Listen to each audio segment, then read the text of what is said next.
ತಮಿಳುನಾಡು ಸರ್ಕಾರಕ್ಕೆ ಫಲದಾಯಿ ಧಾರಣೆ ತೋರುತ್ತಿರುವ ಕೇಂದ್ರ ಸರ್ಕಾರಕ್ಕೆ ಕಾಂಗ್ರೆಸ್ ಸರ್ಕಾರಕ್ಕೆ ಜನವಿರೋಧಿ ಸರ್ಕಾರಕ್ಕೆ ನಮ್ಮದು ಬಲೋ ಭಾರತ್ ಮಾತಾ ಕಿ ಕರ್ನಾಟಕ ಕಾವೇರಿ ನೀರು ನಿರ್ವಹಣಾ ಹೋರಾಟಕ್ಕೆ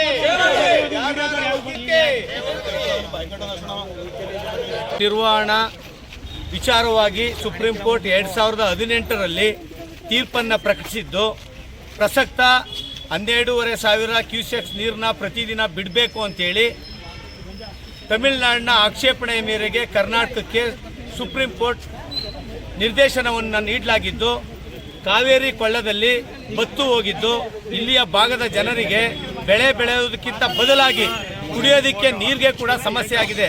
ನಮ್ಮ ತಾಯಿಯ ನೀರನ್ನು ನಾವು ಕುಡ್ದೇನೆ ಬೇರೆಯವ್ರಿಗೆ ಕೊಡ್ತಕ್ಕಂಥದ್ದು ಎಷ್ಟು ಸರಿ? ಇವತ್ತು ಸುಮಾರು ಎಷ್ಟು ಸಾವಿರ ನೀರು KRSನಲ್ಲಿ ಸಂಗ್ರಹ ಆಗಿದೆ. ಪ್ರಾರಂಭದ ಹಂತದಲ್ಲಿ 124 ಕೋಟಿ ಇದ್ದಂತಹ ಮಟ್ಟ ಈಗ ಎಷ್ಟು ಹೂಳು ತುಂಬಿಕೊಂಡಿದೆ. ಈಗಿರ್ತಕ್ಕಂಥ ನೀರನ್ನು ಬಿಟ್ಟರೆ ಬೆಂಗಳೂರು ಕಾವೇರಿಯನ್ನು ನಂಬಿಕೊಂಡು ಕುಡಿಯೋದಕ್ಕೆ ಜನ ಇರ್ತಕ್ಕಂಥದ್ದು. ಮಂಡ್ಯದ ಜನರ ಜೀವನಾಡಿ ಈ ಒಂದು ಕಾವೇರಿ ನದಿ ಮತ್ತು ಏನು ತಲಕಾವೇರಿ ಭಾಗಮಂಡಲದಿಂದ ಬರ್ತಕ್ಕಂಥದ್ದು ತಮಿಳುನಾಡಿಗೆ ಹೋಗ್ತದೆ. ಎಷ್ಟು ನೀರು ಫೋಲ್ ಆಗ್ತಾ ಇದೆ, ಇದರ ನಿರ್ವಹಣೆಯನ್ನು ಸೂಕ್ತವಾಗಿ ಮಾಡಿ ಅಂತೇಳಿ ಕರ್ನಾಟಕ ಮತ್ತು ತಮಿಳುನಾಡಿಗೆ ಸುಪ್ರೀಂ ಕೋರ್ಟ್ ಹಲವಾರು ಬಾರಿ ನಿದರ್ಶನಗಳನ್ನ ನೀಡಿದ್ರು ಸಹ ಆ ನಿದರ್ಶನವನ್ನು ಧಿಕ್ಕರಿಸಿ ಈ ಬೇಸಿಗೆ ಬಂದಂಥ ಸಂದರ್ಭದಲ್ಲಿ ನಮಗೆ ನೀರು ಬೇಕು ಅಂತೇಳಿ ಇವರು ಆಕ್ಷೇಪಣೆಯನ್ನು ಎತ್ತೋದು. ಇದಕ್ಕೆ ಸುಪ್ರೀಂ ಕೋರ್ಟ್ಗೆ ಗೌರವವನ್ನು ಕೊಟ್ಟು ಕರ್ನಾಟಕದಿಂದ ನೀರನ್ನು ಬಿಡ್ತಾ ಇರ್ತಕ್ಕಂಥದ್ದು ಇಲ್ಲಿಯ ಜನಗಳ ಜೀವಂತ ಕಗ್ಗೊಲೆಯಾಗಿದೆ.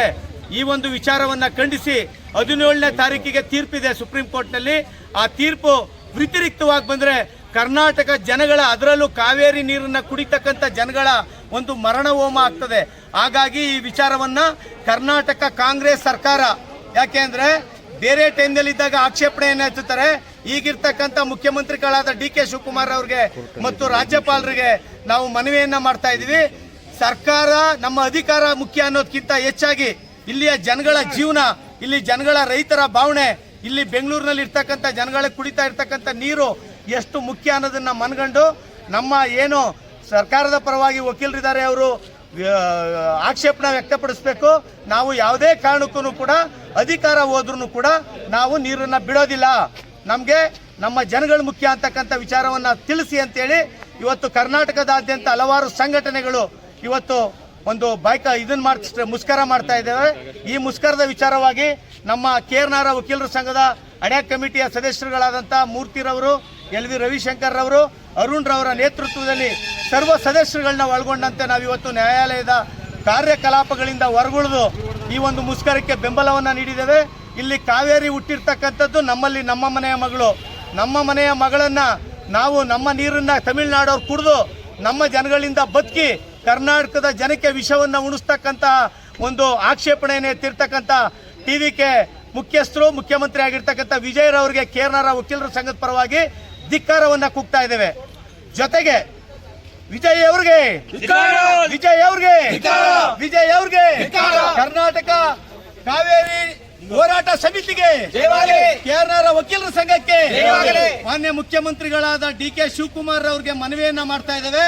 ನಿಮ್ಮ ಅಧಿಕಾರಕ್ಕಿಂತ ಕರ್ನಾಟಕ ಜನದ ಒಂದು ಭಾವನೆ ಮುಖ್ಯ ಆಗ್ತದೆ, ಒಂದು ಬದುಕು ಮುಖ್ಯ ಆಗ್ತದೆ. ಹಾಗಾಗಿ ಕರ್ನಾಟಕದಲ್ಲಿ ಹುಟ್ಟಿರ್ತಕ್ಕಂಥ ಕಾವೇರಿ ನದಿಯ ನೀರು ಯಾವತ್ತೋ ಮಾಡಿದಂಥ ಪರಿಸ್ಥಿತಿಗೂ ಪ್ರಸಕ್ತ ನೀರು ನಿರ್ವಹಣಾ ಸಮಿತಿ ಕೊಟ್ಟಿರ್ತಕ್ಕಂಥ ವರದಿಗೂ ಬಹಳ ವ್ಯತಿರಿಕ್ತವಾಗಿದೆ. ಹಾಗಾಗಿ ಇಲ್ಲಿ ಏನು ಜಲನಾಯನ ಪ್ರದೇಶಗಳಿದೆ, ಎಷ್ಟು ಹೂಳಿದೆ, ಎಷ್ಟು ನೀರು ಸಂಗ್ರಹಣೆ ಆಗ್ತದೆ. ಈಗಿರ್ತಕ್ಕಂಥ ನೀರು ಇನ್ನು 2 ತಿಂಗಳು ಮಳೆ ಆಗಲಿಲ್ಲ ಅಂದರೆ ನಮ್ಮ ಜನಕ್ಕೆ ಕುಡಿಯೋದಕ್ಕೆ ತೊಳ್ಕೊಳ್ಳೋದಕ್ಕೆ ನೀರಿರೋದಿಲ್ಲ. ಬೆಳೆ ಬೆಳೆದೋಗ್ಲಾಗಿ ಇದನ್ನು ಮನಗಂಡು ಮುಖ್ಯಮಂತ್ರಿಗಳು ಮತ್ತು ಎಲ್ಲ ಆಡಳಿತ ಪಕ್ಷದ ಮುಖಂಡರುಗಳು ನೀರನ್ನು ಬಿಡೋದಿಲ್ಲ. ನಮಗೆ ಕಾವೇರಿ ಬೇಕು ಅಂತಕ್ಕಂಥ ವಿಚಾರವನ್ನು ಪ್ರಸ್ತಾಪ ಮಾಡಬೇಕು. ನಾವು ಇವತ್ತು ಸಾಂಕೇತಿಕವಾಗಿ ಹೊರಗಡೆ ಉಳಿದಿದ್ದೀವಿ. ಮುಂದಿನ ದಿನಗಳಲ್ಲಿ ರಸ್ತೆ ತಡೆಯನ್ನು ಮಾಡಿ ಅನಿರ್ದಿಷ್ಟವಾದ ಮುಷ್ಕರವನ್ನು ಕೇರ್ನರ ವಕೀಲರ ಸಂಘ ಮಾಡ್ತದೆ ಅಂತಕ್ಕಂಥ ಮಾತನ್ನು ಈ ಸಭೆಯ ಮುಖೇನ ನಾನು ಹೇಳ್ತಾ ಇದ್ದೀನಿ.